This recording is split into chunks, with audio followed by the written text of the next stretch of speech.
আমি আছোঁ খৰা গাঁৱত আছোঁ এই জুই ৰজনদাৰ ঘৰতে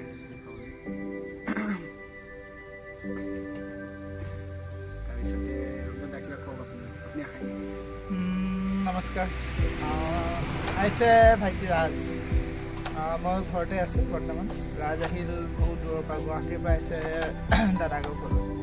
ভিতৰ আমেজ ঘৰৰ ভিতৰত সোমাই ভাইটি অলপ ব্যস্ত আৰু ঘৰো অলপ বনাই থকাৰ কাৰণে অলপ অসুবিধাও হৈছে বাৰু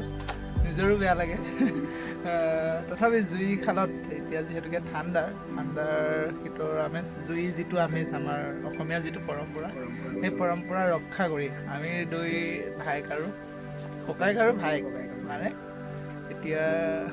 জুই খালতে বহি আছোঁ এতিয়া ৰাজে ক'ব আমি 2024 চনত নতুন বছৰ নতুন পৰিকল্পনা আৰু ন উদ্যমেৰে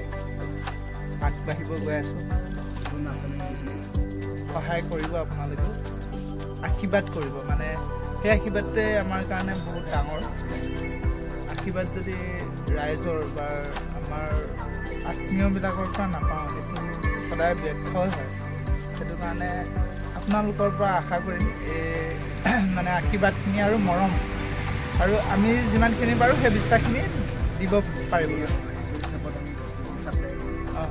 তাকে আৰু ৰিভিল নকৰোঁ কাৰণ ৰিভিল কৰিব যোৱাৰ লগে লগে মানে অলপ হেৰি থাকে আৰু দিগদাৰ হ'ব সেইটো কাৰণে কিন্তু বহুত সোনকালে আমি বিজনেছ কৰিব আৰম্ভ কৰিম সোনকালে